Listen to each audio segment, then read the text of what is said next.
পৰা আপোনাক স্বাগতম জনাইছোঁ। আমি আপোনালোকৰ পৰা সুখী হৈছোঁ যে আপুনি যিহেতু বহি লৈছে সেইটো কাৰণে আপোনাক আমি চেনেলৰ পৰা আপোনাক বিশেষ ধন্যবাদ জ্ঞাপন কৰিছোঁ। আপোনালোকৰ ধন্যবাদ জনালোঁ।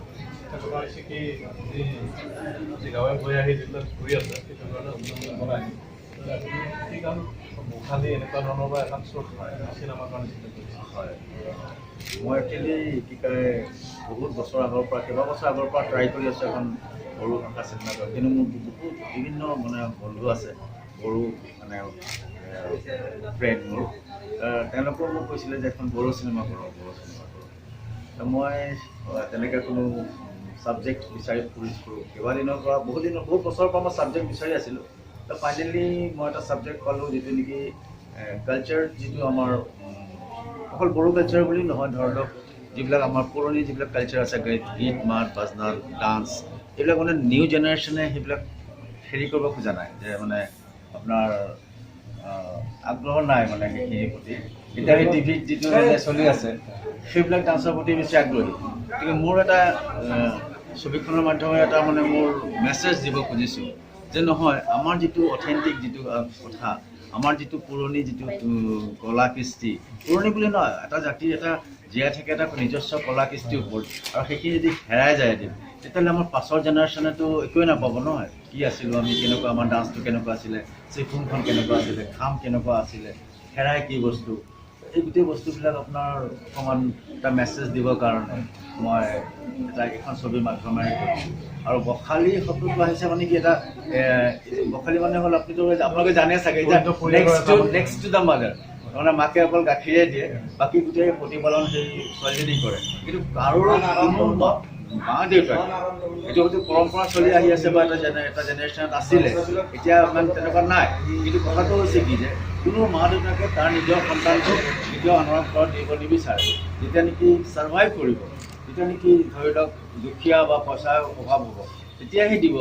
তো মই এইটো ক'ব খুজিছোঁ যে নহয়, বখালী শব্দটো তাৰ পৰা আহিছে, আৰু পাছত আমি দেখাইছোঁ নহয়, সেই চিফুং বজাই পেলাই আকৌ তাৰ দেউতাকে আপোনাৰ ৰিভাইভ কৰিছে, কৰি পেলাই আকৌ ছোৱালীজনীক উভতাই আনিছে, আনি পেলাই আকৌ সমাজৰ লগত মানে মিলি গৈছে। তো সেইটোহে মোৰ বখালীৰ আচল কথা। কিন্তু মেইন কথাটো হ'ল যে the culture that never and, এটা সংস্কৃতি কেতিয়াও শেষ হ'ব নোৱাৰে, তাক আগুৱাই নিব লাগে, তাক যেনেকৈ হওক নেক্সট জেনেৰেশ্যনৰ মাজত আকৌ মানে প্ৰতিষ্ঠিত কৰিব লাগে, আৰু ৰিফৰ্মটো হৈ থাকিব। আৰু কালচাৰেল ডাইভাৰ্চিটিটো ডাঙৰ কথা। আজি ধৰি লওক এইখিনি বস্তু যেতিয়া বেলেগ মানুহে জানিব, মোৰ ইচ্ছা যে হয়তো ছবিখন খুব ভালেই কৰিব চেষ্টা কৰিম, যদি ভগৱানৰ আশীৰ্বাদত যদি মই অসমৰ বাহিৰতো দেখুৱাব পাৰোঁ, তেতিয়া আমাৰ ধৰক এই কালচাৰটো বেলেগ মানুহে দেখা পাব নহয়, যে আমাৰ কালচাৰটো কেনেকুৱা, বড়ো কালচাৰটো কেনেকুৱা। আৰু এই গোটেই ছবিখন বড়ো লেংগুৱেজত হ'ব, আৰু মোৰ লগত মানে বড়ো লেংগুৱেজ এক্সপাৰ্ট আছে, তেওঁলোকে চাই আছে ডায়লগছ, আৰু ছবিখনৰ ডায়লগছ বৰ বিশেষ নাই, খুব কম ডায়লগছৰ ছবি। কিন্তু মই চেষ্টা কৰিম ছবিখন হলত ৰিলিজ দিবৰ কাৰণে, মানুহে যেন চাব পাৰে। এনেই আপোনাৰ চিনেমাখনৰ সংগীত বা কিবা তেনেকুৱা? সংগীতৰ লগত আপোনাৰ জড়িত মানে কি, মই ইয়াত অকল সংগীতটো অকল আমাৰ যিটো মানে অথেণ্টিক যিটো ইনষ্ট্ৰুমেণ্ট আছে আপোনাৰ, যেনে ধৰক খাম, তাৰপাছত চিফুং, চেৰদা, এই এনেধৰণৰ মিউজিক মানে ইনষ্ট্ৰুমেণ্ট দি পেলাই ছবিখনৰ মই মিউজিক কৰিব পাৰোঁ। আৰু মোৰ ছবিখনৰ মানে মেইন কেৰেক্টাৰ এটা আছে মানে চিফুং বুজোৱা মানুহজনে মোৰ মানে ছবিখনৰ এটা লিড কেৰেক্টাৰ। কথা হৈছে এখেতৰ নাম অৰূপ মান্না, তেখেতে মানে বড়ো ছ'চাইটি এখন মুভি বনাবলৈ গৈ আছে।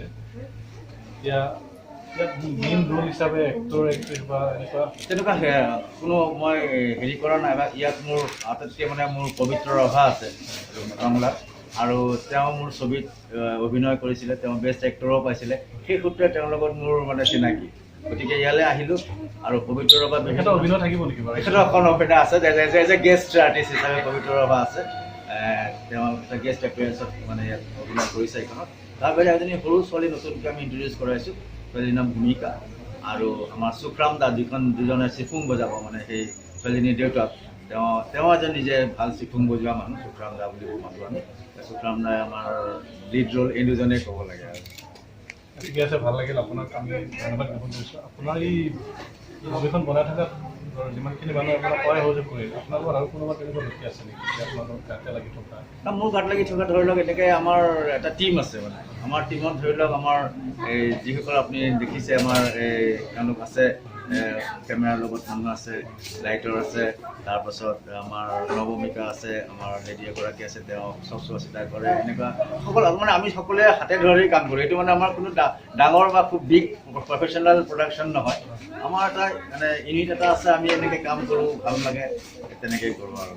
কিমানখিনি আগবাঢ়িছে বাৰু আপোনাৰ? এটা মোটামুটি ছবি 50%ৰ ওপৰত হৈ গৈছে আৰু 50% বাকী আছে। আমি বোধ কৰোঁ 9-10 তাৰিখৰ ভিতৰত আমি শেষ কৰিব পাৰিম বুলি আশা কৰিছোঁ। বাকী বতৰে কথা আছে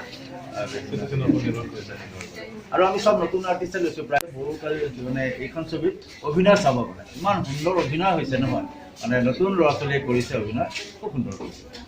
এইখিনিতে আমি সকলো আমাৰ অসমবাসী ৰাইজক আমাৰ ইউটিউব চেনেলৰ যোগেদি নিউজ 24 বড়োলেণ্ড নিউজৰ যোগেদি সকলোকে আমি অনুৰোধ জনাব বিচাৰিছোঁ। এখেত মানে যিখন বখালী অসমীয়া চলচ্চিত্ৰ তেখেতে আগতেও বনাইছে, তেখেতে আকৌ মানে বড়ো এখন যি ছবি কথা ছবি বনাবলৈ গৈ আছে, এখন সকলোকে চাবৰ কাৰণে আমি অনুৰোধ জনাইছোঁ।